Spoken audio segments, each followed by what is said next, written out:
Doctor Shafiqur Rahman ও নাহিদ ইসলামের সাথে তারেক রহমানের সাক্ষাৎ ইতিবাচক রাজনীতির দৃষ্টান্ত। সংসদে শক্তিশালী বিরোধী দল হবে জামায়াত।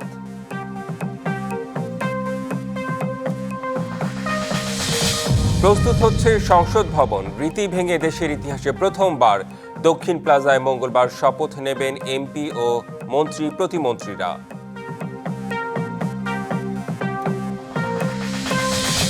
কারচুপি করে ৩২ আসনে জামায়াত জোটের প্রার্থীদের হারিয়ে দেওয়ার অভিযোগ। প্রতিবাদে কাল ঢাকায় বিক্ষোভ।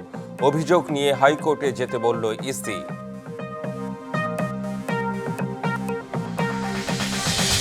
বিএনপি সরকার গঠনের পর ভারতের সাথে টানাপোড়েন কাটবে। যুক্তরাষ্ট্র চীনের সাথেও সম্পর্ক গতি পাবে, মত বিশ্লেষকদের। বড় চ্যালেঞ্জ বিনিয়োগ।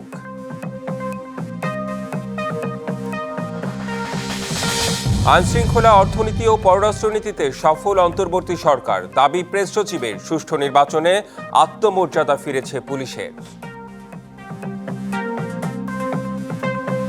দেখছিলেন নাসির সিনটেক্স গ্রুপ সংবাদ শিরোনাম। জানাবো খবরের বিস্তারিত। সাথে আছে রেদওয়ান আহমেদ।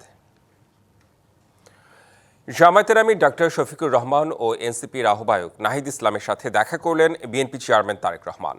আলোচনা হয়েছে আইনশৃঙ্খলা, অর্থনৈতিক পরিস্থিতি সহ নানা বিষয়ে। নির্বাচনে নিরঙ্কুশ সংখ্যাগরিষ্ঠতা নিয়ে জয়ের পর বিএনপি প্রধানের এই সৌহার্দ্যপূর্ণ কুশল বিনিময়কে ইতিবাচক রাজনীতির দৃষ্টান্ত বলছে জামায়াত ও এনসিপি। রাজনৈতিক দলগুলোর মতভিন্নতা থাকলেও সংলাপের মাধ্যমে যে কোনো সমস্যার সমাধান সম্ভব বলে মনে করেন তারা। জামায়াত জানিয়েছে তারা সরকারের অংশ হবে না, শক্তিশালী বিরোধী দলের ভূমিকায় থাকবে সংসদে। এক নতুন রাজনৈতিক অধ্যায়ের শুরুর অংশ হিসেবেই রবিবার সন্ধ্যায় গুলশানের রাজনৈতিক কার্যালয় থেকে বের হন বিএনপি চেয়ারম্যান তারেক রহমান। উদ্দেশ্য জামায়াতে ইসলামীর আমির ডাক্তার শফিকুর রহমানের সাথে সৌজন্য সাক্ষাৎ। সন্ধ্যা 7:15টার দিকে বসুন্ধরা আবাসিক এলাকার জামায়াতের আমিরের বাসভবনে পৌঁছান তারেক রহমান। শুভেচ্ছা ও সৌহার্দ্যপূর্ণ কুশল বিনিময়ে দুই দলের কেন্দ্রীয় নেতারা ওই সময় উপস্থিত ছিলেন। এমন সাক্ষাৎকে ইতিবাচক হিসেবে দেখার পাশাপাশি সংসদে নিজেদের অবস্থানের কথা তুলে ধরেন জামায়াতের নায়েবে আমির। পজিটিভ যে কোনো বিষয় আছে আমরা বলেছি আমরা কোঅপারেট করব, এবং জনগণের স্বার্থের বিপরীতে যদি সেরকম কোনো ভূমিকা থাকে আমরা প্রতিবাদ এবং ভূমিকা নেওয়ার জন্য আমরা প্রস্তুত আছি। জামায়াতে ইসলামী কোনো জাতীয় সরকারে অংশগ্রহণ করবে না। জামায়াতে ইসলামী এখানে একজন কনস্ট্রাকটিভ, শক্তিশালী একটি বিরোধী দলের ভূমিকা পালন করবে। জামায়াতের আমিরের সাথে সাক্ষাৎ শেষে রাত 8:30টার দিকে সার্কিট হাউস এলাকার এনসিপির আহ্বায়ক নাহিদ ইসলামের বাসায় যান তারেক রহমান। কুশল বিনিময় হয় পরস্পরের সাথে। নেতাদের এমন মেলবন্ধনকে ইতিবাচক রাজনীতির দৃষ্টান্ত স্থাপন করেছে বলে মত দেন এনসিপির সদস্য সচিব। বাংলাদেশের সংস্কারের যে প্রশ্ন, সেই প্রশ্নকে কিভাবে সুরাহা করা যায় এবং বিচারের যে প্রশ্ন, সেই বিষয়গুলো নিয়ে আমরা নিজেদের মধ্যে কথা বলেছি। আজকে জনাব তারেক রহমান এবং জনাব নাহিদ ইসলাম, বাংলাদেশ জাতীয়তাবাদী দল বিএনপি এবং জাতীয় নাগরিক পার্টি এনসিপির মধ্যকার আজকের এই নির্বাচন পরবর্তী সৌজন্যমূলক সাক্ষাৎ বাংলাদেশের রাজনৈতিক সংস্কৃতিতে একটা পরিবর্তনের আভাস আমাদেরকে দেয়। সামনের দিনগুলোতে রাজনৈতিক শিষ্টাচারের এমন চর্চা অব্যাহত থাকবে বলে মনে করে সবাই।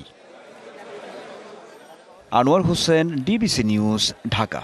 রীতি ভেঙে নতুন এমপি ও মন্ত্রী প্রতিমন্ত্রীদের শপথ জাতীয় সংসদ ভবনে দক্ষিণ প্লাজায় অনুষ্ঠিত হচ্ছে মঙ্গলবার। সংসদ সদস্যদের শপথ পড়াবেন প্রধান নির্বাচন কমিশনার। এরই মধ্যে শুরু হয়েছে প্রস্তুতি। নির্বাচন কমিশনার আনোয়ারুল ইসলাম সরকার সাংবাদিকদের জানিয়েছেন এম নাসির উদ্দিনের শপথ পাঠ করানোর বিষয়ে চিঠি পাওয়া যেতে পারে আজ। শুক্রবার রাতে নির্বাচনে বিজয়ী 297 জন সংসদ সদস্যের গ্যাজেট প্রকাশের পর এবার নতুন সরকারের শপথ গ্রহণের পালা। মঙ্গলবার সকাল 10টায় জাতীয় সংসদ ভবনের দক্ষিণ প্লাজায় সংসদ সদস্যদের শপথ পড়ানোর প্রস্তুতি চলছে, যা এতদিন হতো সংসদ ভবনের অভ্যন্তরে। শপথ পাঠ করানো নিয়ে আলোচনা ছিল। গ্যাজেট প্রকাশের 3 দিনের মধ্যে স্পিকার বা তার মনোনীত কেউ এমপিদের শপথ না পড়ান, তাহলে পরবর্তী 3 দিনের মধ্যে প্রধান নির্বাচন কমিশনারের শপথ পড়ানোর কথা। এই বাস্তবতায় মঙ্গলবার শপথ পড়াতে যাচ্ছেন সিইসি। 3 দিনের ভিতরে যদি স্পিকার, ডেপুটি স্পিকার শপথ না পড়ান, তাহলে চতুর্থ দিন থেকে পরবর্তী 3 দিনের মধ্যে প্রধান নির্বাচন কমিশনার শপথ পাঠ করাবেন, সে বিধান রয়েছে।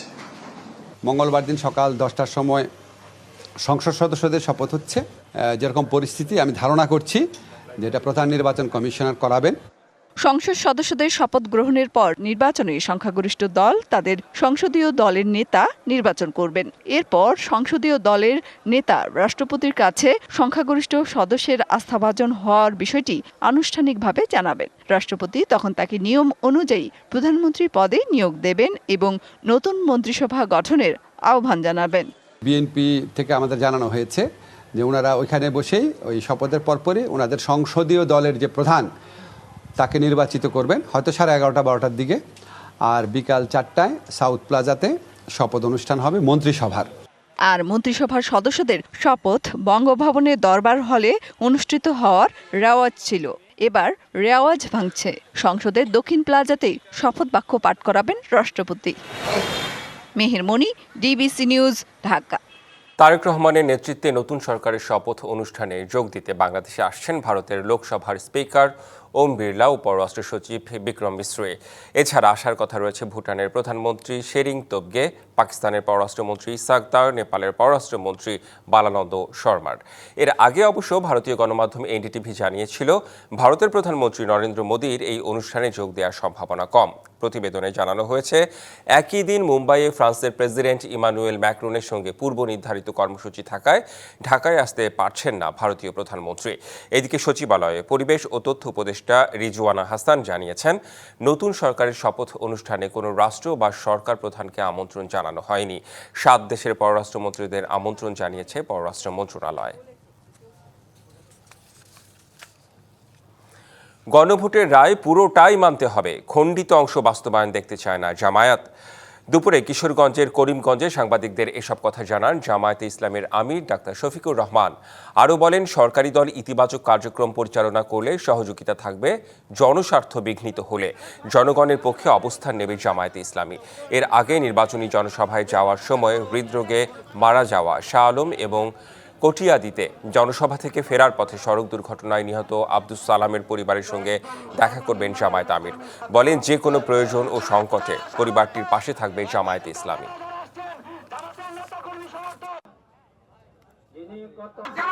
এই সোসাইটি আগাগোড়া দুর্নীতিগ্রস্ত, দুর্নীতি থেকে বের হয়ে আসতে হবে। আমরা স্বাধীন বিচার বিভাগ চাই। সংস্কারের যে প্রস্তাবের উপরে গণভোট হয়েছে এটা পুরাটাই মানতে হবে, এর কোনো খণ্ডিত অংশ আমরা বাস্তবায়ন দেখতে চাই।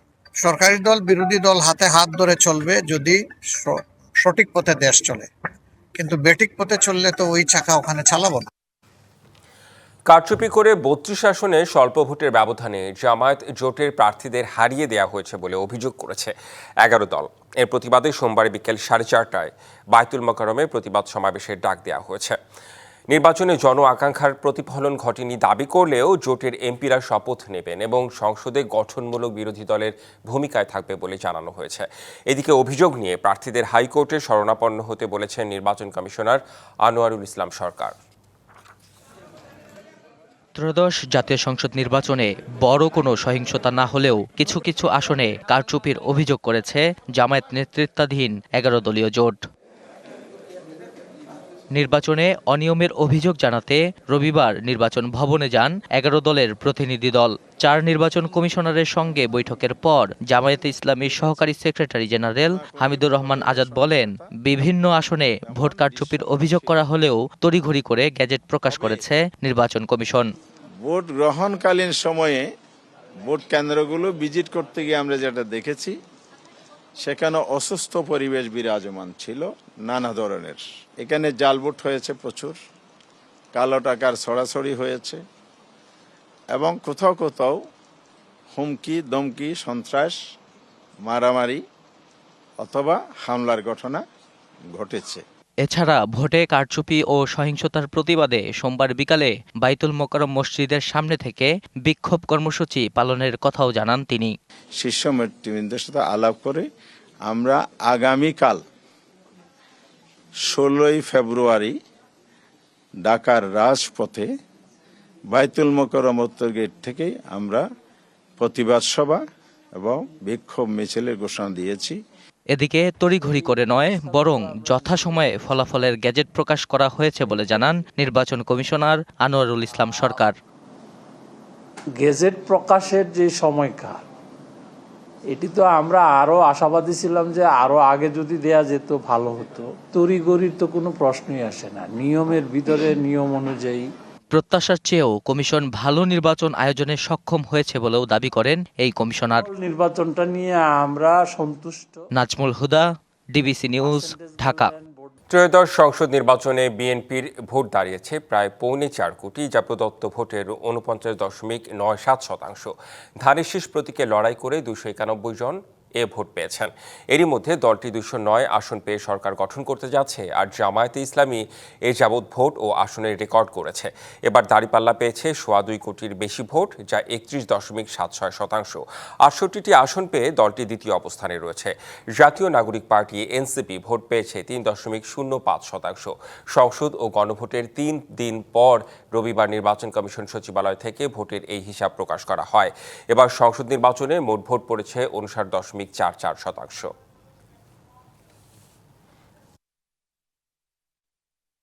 নির্বাচনের পর বদলে গেছে বাংলাদেশের ভেতর বাইরের অনেক কিছু। একদিন পর বিএনপি চেয়ারম্যান তারেক রহমানের নেতৃত্বে গঠিত হতে যাচ্ছে নতুন সরকার। বন্ধু দেশ, বড় অর্থনীতির দেশগুলোর সাথে কেমন হবে নতুন সরকারের কূটনীতি, সেই প্রশ্নটা বড় হয়ে দেখা দিচ্ছে। নির্বাচনে বিপুল বিজয়, বিএনপি চেয়ারম্যান তারেক রহমানকে শুভেচ্ছা জানান ভারতের প্রধানমন্ত্রী নরেন্দ্র মোদী, চীন, মার্কিন যুক্তরাষ্ট্র, ইউরোপীয় ইউনিয়ন সহ বিভিন্ন দেশের নেতারা। বার্তা পরিষ্কার হয়ে যায়, বাংলাদেশের আগামী সরকারের সাথে বড় দেশগুলোর সম্পর্ক কেমন হতে চলেছে। নির্বাচনোত্তর সংবাদ সম্মেলনে পররাষ্ট্রনীতি কেমন হবে নতুন সরকারের, দেশি বিদেশি সাংবাদিকরা প্রশ্ন করেন তারেক রহমানকে। বিজয়ী দলনেতার জবাব আগের মতোই দৃঢ় আর স্পষ্ট, সবার আগে Bangladesh. Foreign policy which is the interest of Bangladesh and the interest of Bangladeshi people comes first. আন্তর্জাতিক সম্পর্ক বিশ্লেষকরা আশা করছেন প্রতিবেশী ভারতের সাথে সম্পর্ক স্বাভাবিক হবে অচিরেই। তবে তাদেরও বিশেষ কোনো দলকেন্দ্রিক রাজনীতি থেকে বের হতে হবে। যেহেতু ভারতের সাথে সম্পর্ক গত 1.5 বছরে খারাপ হয়েছে, বাংলাদেশের জনগণের যে এই আকাঙ্ক্ষা আশা যেটা করছে সেটা হলো সম্পর্কটার মধ্যে যেন মিউচুয়াল রেসপেক্ট থাকে। বিগত সরকারের সাথে সম্পর্ক ভালো ছিল, কিন্তু এটা সরকার কেন্দ্রিক সম্পর্ক তৈরি হয়েছিল। বন্ধুত্বটা হবে কিসের ভিত্তিতে? সমতা এবং মর্যাদার ভিত্তিতে, সমমর্যাদার ভিত্তিতে। সেটা যদি ঠিক থাকে তাহলে আমাদের সমস্যা হওয়া উচিত না। কারণ আগে যে পররাষ্ট্রনীতি ছিল আগের সরকার, সেটাতে অনেকেরই আপত্তি ছিল যে অনেক বেশি ভারতের প্রতি বেশি ঝুঁকেছিল। যুক্তরাষ্ট্র চীনের সাথেও সম্পর্ক গতিশীল হবে মনে করেন তারা। যে চীনের সাথেও বাংলাদেশের একটা বড় সম্পর্ক, এবং ওটা বড় আকারেই কিন্তু অর্থনৈতিক সম্পর্ক। আমেরিকার সাথে সম্পর্ক সবসময় বিভিন্ন লেভেলে সম্পর্ক ছিল। সে বাণিজ্যের ব্যাপারে কিন্তু মনে রাখতে হবে যে অন্য দেশের সাথে কি সম্পর্ক, সেটাও কিন্তু খুব ইম্পর্ট্যান্ট। নতুন সরকার সাধারণ মানুষের প্রত্যাশা আকাশ ছোঁয়া। এরই মধ্যে কূটনীতিতে দৃশ্যমান চ্যালেঞ্জ হবে বন্ধু দেশ থেকে বিনিয়োগ নিয়ে আসা। ইশরাত জাহান উর্মি, ডিবিসি নিউজ, ঢাকা। পুলিশের মহাপরিদর্শক বাহারুল আলমের পদত্যাগের খবর সঠিক নয়। রবিবার বাহারুল আলম নিজেই গণমাধ্যমকে এ তথ্য নিশ্চিত করেছেন। এর আগে আইজিপি বাহারুল আলম পদত্যাগ করেছেন বলে সামাজিক যোগাযোগ মাধ্যমে আলোচনা ছড়িয়ে পড়ে। এরপর রাতে পুলিশ সদর দপ্তরের এক বার্তায় বলা হয়, আইজিপির পদত্যাগ সংক্রান্ত সংবাদটি সঠিক নয়। এ ধরনের বিভ্রান্তি ছড়ানো থেকে বিরত থাকার জন্য সবার প্রতি অনুরোধ জানানো হচ্ছে।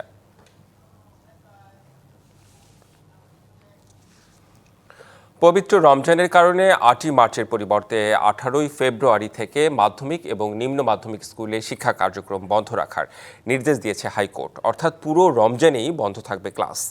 বিচারপতি ফাহমিদা কাদের ও বিচারপতি আসিফ হাসানের দ্বৈত বেঞ্চ রুল সহ এ আদেশ দিয়েছে। এতে বলা হয়, পবিত্র রমজান মাসে মাদ্রাসা শিক্ষার্থীদের জন্য একরকম আদেশ এবং স্কুল শিক্ষার্থীদের জন্য অন্যরকম আদেশের আইনি বৈধতা নেই। উভয় পক্ষকে রোজা পালনে সমান সুযোগ নিশ্চিত করা শিক্ষা মন্ত্রণালয়ের দায়িত্ব। পাশাপাশি সরকারি বেসরকারি স্কুলের অভিভাবক এবং শিক্ষার্থীদের রোজা পালনে যেন ভোগান্তি না হয় সে বিষয়টি নিশ্চিত করা প্রয়োজন। তবে কোনো পাবলিক পরীক্ষা থাকলে তা এই নির্দেশনার বাইরে থাকবে বলে জানায় হাইকোর্ট। জনস্বার্থে বিষয়টি আদালতের নজরে আনেন সুপ্রিম কোর্টের এক আইনজীবী। তার করা রিটের শুনানি শেষে এ আদেশ দেয় উচ্চ আদালত।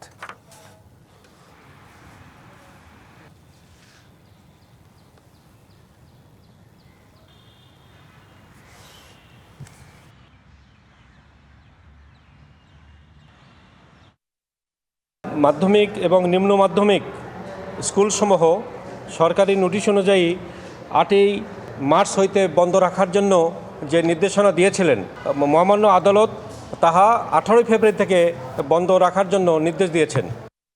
বরিশালের সোনারগাঁও টেক্সটাইলে 2 শ্রমিক নেতাকে ছাঁটাইয়ের প্রতিবাদে ঘণ্টাব্যাপী বরিশাল কুয়াকাটা মহাসড়ক অবরোধ করে বিক্ষোভ করেছেন শ্রমিকরা। রবিবার দিনভর নগরীর রূপাতলী সোনারগাঁও টেক্সটাইলে কর্মবিরতি ও বিক্ষোভ করেন শ্রমিকরা। সন্ধ্যা 6টার দিকে বিক্ষুব্ধরা মহাসড়ক অবরোধ করেন। এতে চরম দুর্ভোগে পড়ে বরিশাল কুয়াকাটা রুটের যাত্রীরা। এ সময় অবরোধকারীরা ছাঁটাই হওয়া 2 শ্রমিক নেতাকে কাজে ফিরিয়ে নেওয়ার পাশাপাশি ট্রেড ইউনিয়ন করে অধিকার নিশ্চিতের দাবি জানান।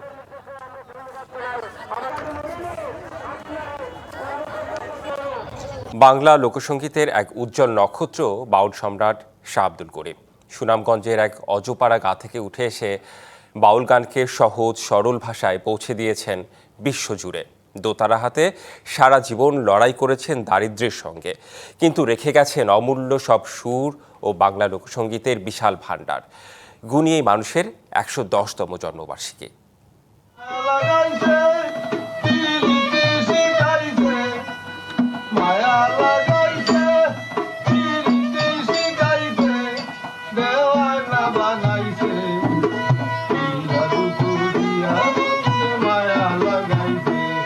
সুনামগঞ্জের দিরাই উপজেলার উজানধল গ্রাম নদী তীরের শান্ত এই গ্রামেই 1916 সালের 15 ফেব্রুয়ারি জন্ম নেন বাউল সম্রাট শাহ আব্দুল করিম। দরিদ্র কৃষক পরিবারের সন্তান হলেও ছোটবেলা থেকেই গান আর সুরের প্রতি তার ছিল অদ্ভুত এক টান। দিনের পর দিন মাঠে গরু চড়ানো, নদীর ধারে দোতারা হাতে বসে তিনি যেন খুঁজে পেতেন জীবনের সুর। শাহ আব্দুল করিম ছোটবেলায় সঙ্গীতের হাতে খড়ি নেন তার গুরু শাহ ইব্রাহিম মাস্তান বক্সের কাছে। প্রেম, মানবতা, সাম্য যা দেখতেন, যা অনুভব করতেন, তা দিয়েই কথার মালায় সুর বসিয়ে বাঁধতেন গান। ভাটি বাংলার মানুষের জীবনের সুখ, প্রেম, ভালোবাসার পাশাপাশি শাহ আব্দুল করিমের গান কথা বলেছে সকল অন্যায়, অবিচার, কুসংস্কার আর সাম্প্রদায়িকতার বিরুদ্ধে।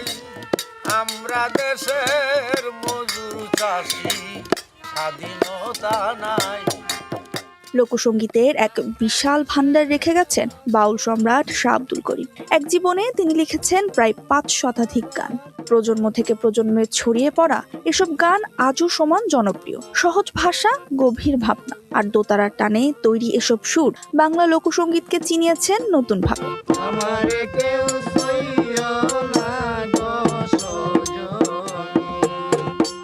খ্যাতির ঝলমলে আলো থেকে দূরে সাদামাটা ভাবে জীবন কাটিয়েছেন গুণী এই শিল্পী। তবু তার গান পৌঁছে গেছে দেশের সীমানা ছাড়িয়ে বহির্বিশ্বে। জীবনের শেষ দিন পর্যন্ত তিনি গেয়েছেন মানুষের জন্য। লোকসঙ্গীতে অনন্য অবদানে 2001 সালে 21 পদকে ভূষিত করা হয় গানের এই গুণীকে।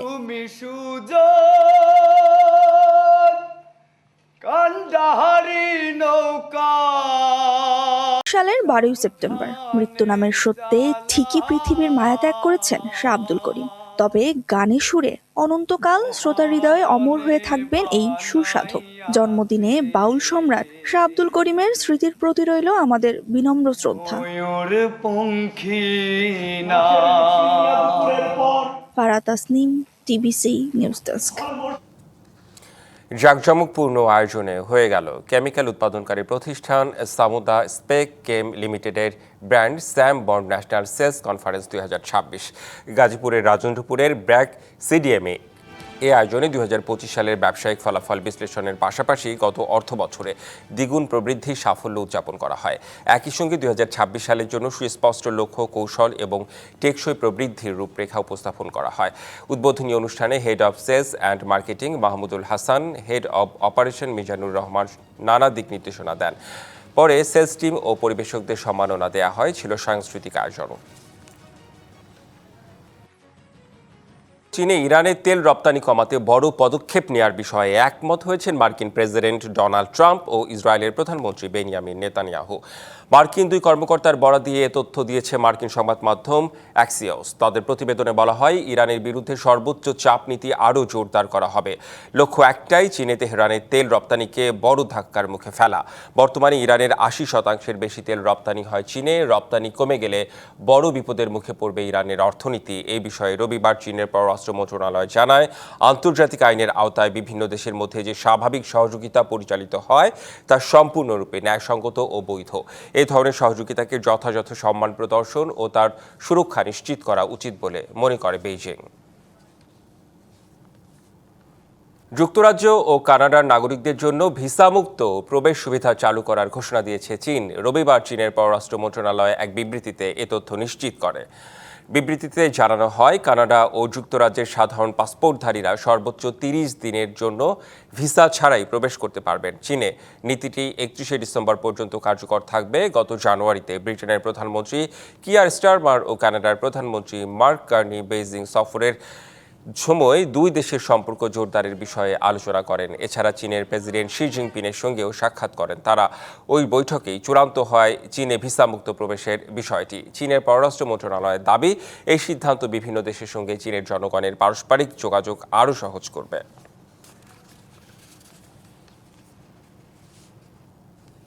সংবাদে এই ছিল এখনকার মতো। ডিবিসি নিউজের সংবাদগুলো পড়তে ভিজিট করুন dbcnews.tv আর ভিজিট করুন ডিবিসি নিউজের ফেসবুক পেজ এবং ইউটিউব চ্যানেল। সঙ্গেই থাকুন।